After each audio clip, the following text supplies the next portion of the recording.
Today is October 31st, 2023. Finishing into my statements of what happened. The next day after I called the FBI, I call my daughter-in-law, Dixie. I stayed up that morning after Dave went to work. It's what saved my life. Um, it's still dark out and I want to talk to her before the girls get up. Everybody knew they were threatening my life. I'm in the dark in my bedroom. I hear, I call her and I'm like, Dixie, I need you to stay out of this. She's like, but Karen, they're threatening your life. I hear the word, kill it. The security system goes off. I'm like, Dixie, no matter what, you promise me you stay out of this. But Karen, they're threatening your life. I'm scared for you. And I get footsteps coming to my door and I thought, I'm dead in a minute. I'm dead in a minute. They're right outside my door. I'm like, Dixie, no matter what, you stay out of this. You promise me. She's like, Karen, but they're threatening your life. I'm scared for you. I said, I'm scared too, but no matter what, you stay out of this. I heard, man, that's not what's going on in here. Everybody out. And everybody's out. I'm like, Dixie, stay out. It's like somebody had broken my house. They wouldn't have heard me crying over the threats on my life. Her telling what they told them, they were going to kill me. I call my sister Pam, and now everybody knows they're threatening my life. She's like, Karen, I want you to call the FBI on those charges for threatening your life. I'm like, Pam, they're crazy. One's told on me. And the men if that agent wouldn't have been so horrible to me, I would have told him the men on the other side of the duplex had a copy of my phone and they were outside mocking me. I told her, I said, they have a copy of my phone. It's crazy. I would have to get a prepaid phone and call you at work. It's this crazy. And one's already told on me. And she's like, what? And I said, never mind. I'm a big girl. I can handle this. You stay out of it. You promise me. Okay. I went down in May of 21 and where people were harassing me and threatening me. I sent the clips of the case to my sister Lori. She said, Lori called me. No, this is May of 21. She's like, what is this shit about people threatening your life? I said, well, back in 18, when it started, yeah, I actually called FBI. I didn't realize she did it. I know she did. Okay. Like I said, that agent already confessed he had the Vegas in his office. Girls were talking about it in Olive Garden today. They were talking about Walmart. It's on the recorded line. He said he met with the Vegas and with him mocking me for a guy named Pete framing me. And he's the reason I had the bruises, throwing up, heart racing, and was personally infected. He had been drug beating, raping me. That Dave hired him on his own. He had talked to Dave. And he was already witnessed by the Norton Barberton police. The agent that called me back was the one that told on me to that church, and he confessed with himself that he talked to the Vegas. And he met with him. And with mocking me about the rapist Dave said he hired on his own, he had met with Dave. And he's already been seen by the cops and witnessed that he told on me. There was never staying quiet about nothing. Okay. Within 10 days, Dave was on the phone outside. And he was threatening Dixie and the baby's life, and they had a list. If you never seen me, never knew I knew. I didn't believe that agent was real because he was so horrible. So I googled the office he said he was at, and I found him. And they yell out, he's got a list. I'm working on it. That's where the Stark County Sheriffs, are you interested in working Karen around the house? What's that? One of us have to watch or listen to her every day. Okay? That's where the Massillon Police knew of it, the North Canton Jackson Police, the Hartville Police, the Menina Police even talked about over the summer that guy told on her before. That is what's going on. They all know. Okay? Alright.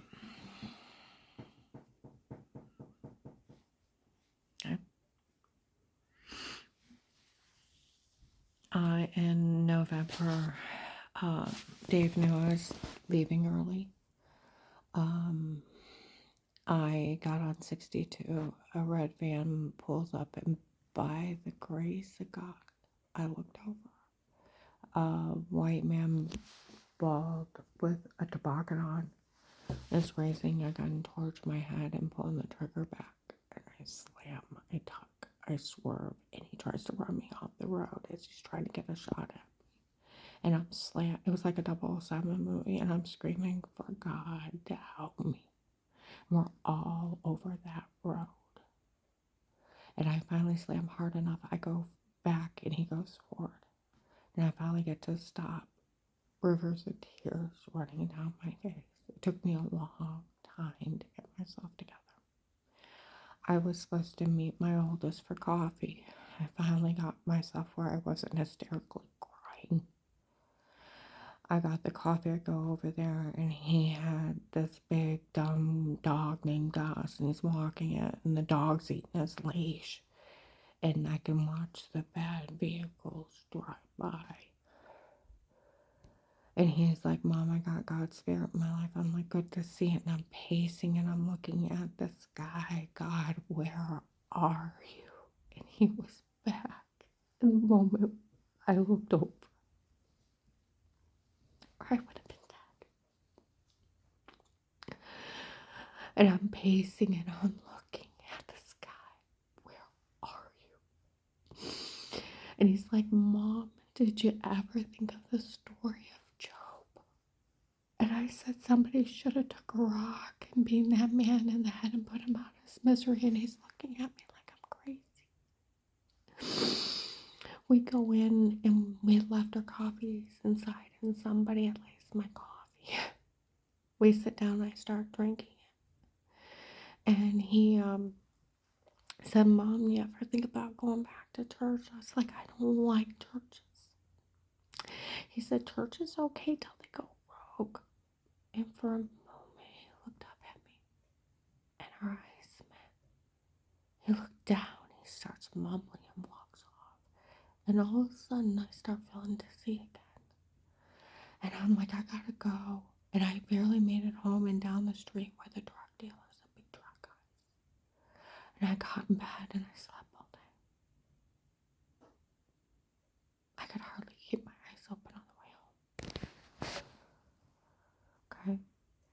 I stopped answering my phone after that. Dave was so pissed. I found out if the church people didn't know where I was. And Dave, I was safe. So I stopped answering my phone. He was so mad he chicken winged my arm, knocked me into a wood railing, and punched me with 2 fists in my stomach twice. You try to pull that crap again, I'll have Harold Strange's men bring you back and stab you in the heart. And at that point, I'm like, just do it and get over it. Just gonna do it, do it. Okay? I end up in the hospital because those punches cause permanent inflammation. My rib cage is damaged. I end up in the hospital. There's a bunch of men in there. Okay? We go in the back, and the doctor's looking at him. He's looking at me. And I'm looking at his eyes. I'm thinking, God, help me. Somebody help me. Help me. Please help me. There was someone outside the room. I want to talk to her about all these threats on her life. And the doctor's like, you don't realize what happened. She's not talking to anybody. You show up with a chicken winged arm, a damaged rib cage, and damaged intestines, and you've not been in a car wreck. What happened to you? Somebody beat the fucking hell out of you. He's like, she's gonna go home and rest. Okay. By first week of December, men show up. I'm home. My new granddaughter, baby, that has a threat on her life now.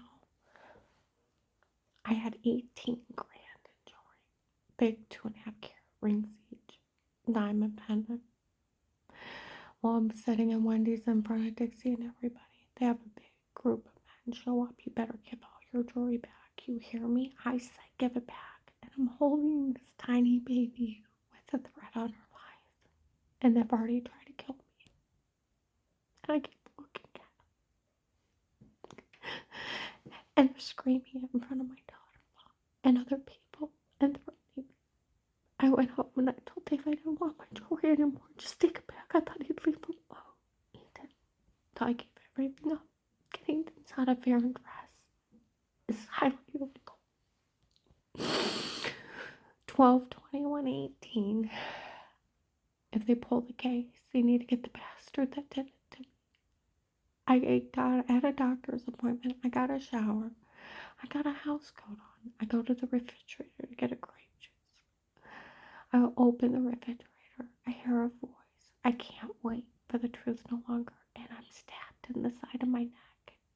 And it goes foggy, hazy, dark, bright light. They bash me in the back of the head. I got a big dab on my head still.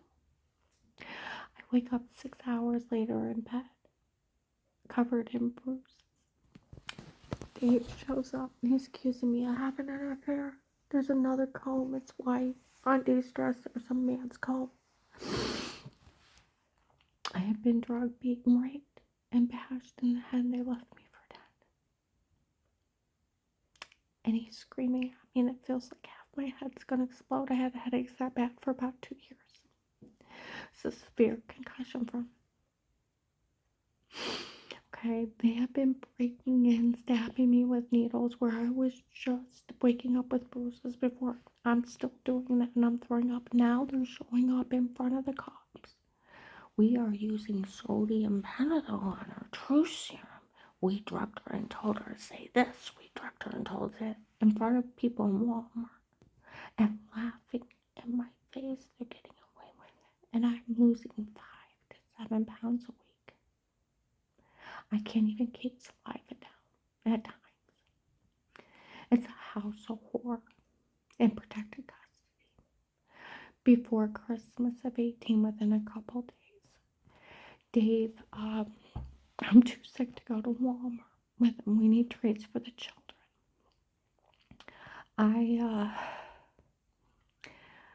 I'm video chatting with him. He's inside Walmart in Streetsboro.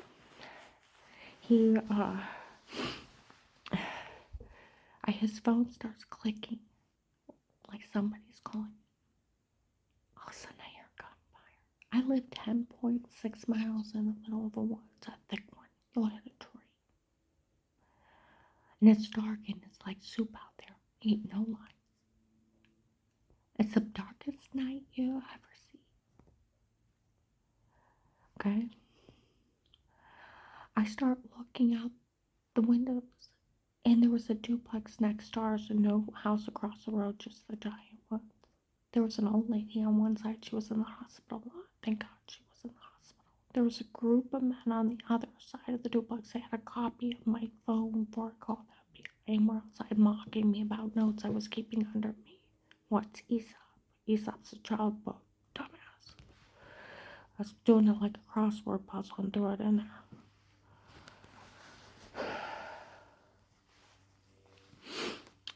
And where I'm looking out the windows and he's talking crazy crap. There's a gun discharged in the lady's apartment. And I say something, I know my house is legally bugged and there's men been walking around me in Walmart and other places. Dave's like, you got men around you, they didn't want you, they didn't want me, they were cops and investigators. Okay?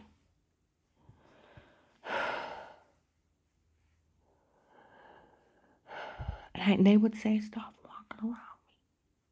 And I'm like, Dave, I heard gunfire, seen a gun discharge. I need to call the police. I knew they could hear me. What kind of code word do you need help besides you need to call the police? Okay? He said, don't you get off this phone. And I go and I look out the front. A green laser light crosses the middle of my eyes. I duck. I look out back, lights crossing. It's him and they're right outside. I took him off video chatting. I loaded a 9mm gun and several clips. I look back out front as he's rambling the craziest stuff in the world. I'm just letting him ramble. I look out front and the green laser light crosses my eyes and I duck. And I look out back and the lights are crossing. They're right outside. What am I going to do? If I get my car tired to take off driving, they'll shoot me if I tried to run to mail nurse's house, so shoot me, I'm trapped. And he's screaming at me, and they're right outside. If I hang up, they'll break it. What do I do? And I keep saying it, and thinking they'll show up. Okay? And I decide.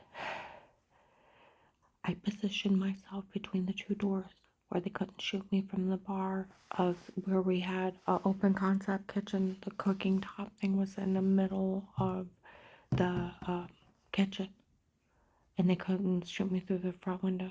And I'd be positioned between the two doors, and that way I could try to take them out when they come in. I had a 9 and several clips, and the 9 between my knees. And as he's rambling, the second set of gunfire went off.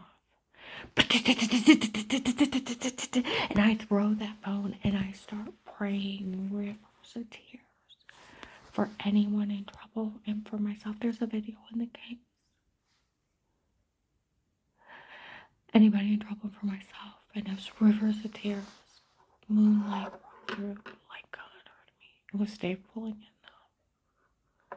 He made a mistake, and a big one. He met outside a legally bugged house for a moment in time, and the house got him. You went to the wrong house. We know. She's nothing but target practice. She's up with something. We seen her through a monitor. He said that figures. Next time we'll come up and kill her, and we'll take care of it once and for all. We shot a man that was sleeping, where it took us several minutes to find him, where we finished him off in the back room. We knew he liked her and wanted to meet her when this was over, and we shot a man in the head that was running. And we're going to say a neighbor did it by mistake, and I'm paralyzed on the floor with fear. I crawl into bed. Don't think. Nobody showed up. Daylight came and we got in a big fight. I hit that wall and I'm running through the backwoods away from him and out of the male nurse's house, the house before that. A white man with black hair and a long black beard. He said he had a grown son. I think it was him. He tried to grab me. Dave's running after me, having a fear. I turn around. I've never seen him before in life. He runs back in the house, and Dave passes me, raises his hand. I have to check the trail cameras to find out how he made it out in the dark, and he took off running when the lights were crossing when he wasn't home. The men on the other side of the duplex never came back. Some of the guys came up and said as they broke through the doors, they scattered. One ran by the house to grab me. As he ran by the house to grab me, they chased him through the backwoods. Lights crossing. That would make sense. Shooting at him until he made it to the neighbor's house, where he called the police and there was sirens in the distance.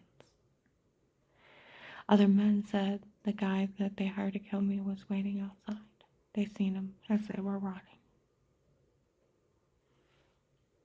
Okay. In January of 19, they got at the side of the duplex in the middle of the night and burned everything as big as an ambulance. Dave told Dixie in December of 18, we had gunfire up here the other night. She's like, gunfire? Because I live in the middle of nowhere with no street lights. Big wood Joe had a tree. Said, gunfire? They went to the wrong house. She's like, wrong house. Got right in my face and said she's nothing but target practice, and looked at me like Satan himself, and it took both our breath away. I taped her with her permission. Okay.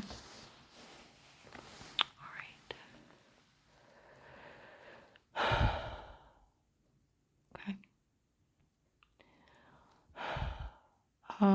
In March 1st of 15 and 19, 1st to 15 and 19, 6 to 10 o'clock at night, they found it in 21.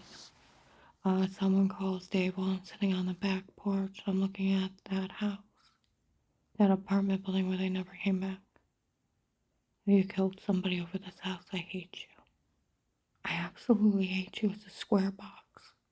You killed somebody over a stupid square box. I hate you. They call him, it's a real life case of how to get away with murder. She'll realize it.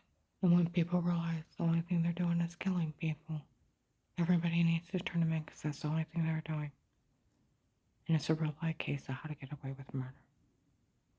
Beating the system of killing people and getting away with it.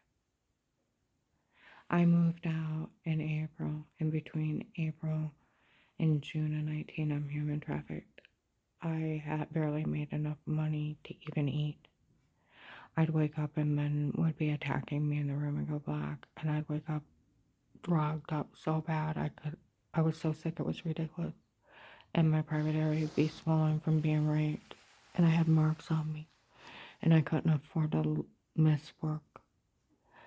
And I tried to go to work and I couldn't hardly concentrate.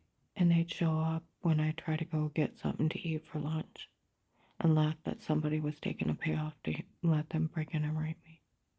I put my refrigerator in front of the door now. I used to try to block my bedroom door eventually when I could figure out how I could get it blocked and not scuff up my wood floors more I wouldn't get in trouble with my landlord. July to September 19, well, an Asian lady had showed up and said her husband died that night. And her family needed help. Well, I went out and got a prepaid phone. And I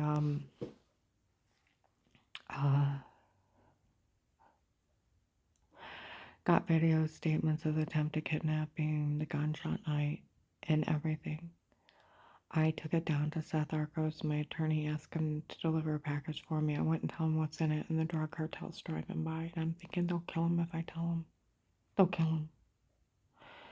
And he went and delivered it for me because I went and told him what was in it. And I ended up taking it home, how to get it to him. They're swarming me every time I leave.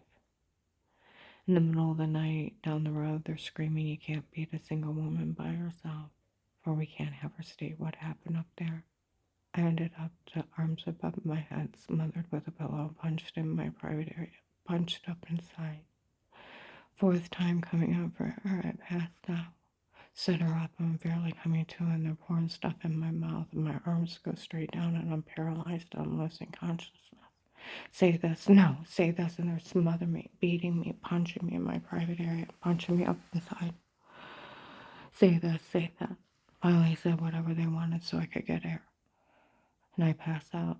I wake up a little bit later, I'm still paralyzed. Roll her over if she thinks Dave puckered her butt, wait till I'm done with her. And they take turns beating me and butt raping me until I pass out. They show that to children, by the way. They sold it, the torture. I already had post-traumatic syndrome. I went into complete shock. I curled up in the shower and cried. Got out and looked at my bedding. They raped me. I gotta wash it. And I strip my bed and I go to the laundromat and they have women down there ready to mock me. It took me a couple weeks to go to church. I had a welt around my face and bruises I couldn't cover with makeup. My private area was so swollen, I could hardly go to the bathroom, and I had to go on bladder spasm and medicine for 2 years from that torture. Okay, after a couple weeks, I go back to Faith Living Church. I'm trying to distress, and I'm walking around Macy's. I see the guy that raped me, tells everybody he was an FBI agent.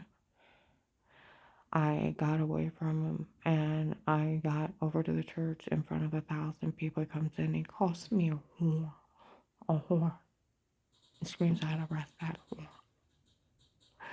Young Usher with black hair and glasses, what you did was considered rape, you leave her alone. They're yelling about Dave and everything else, and over 10 aisles of people were staring at me and him, and I run out.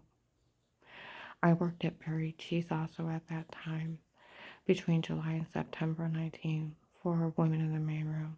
Keith said, if you open your mouth again, he'll do it to you again. I was warned to stay quiet. I'm going to upload this.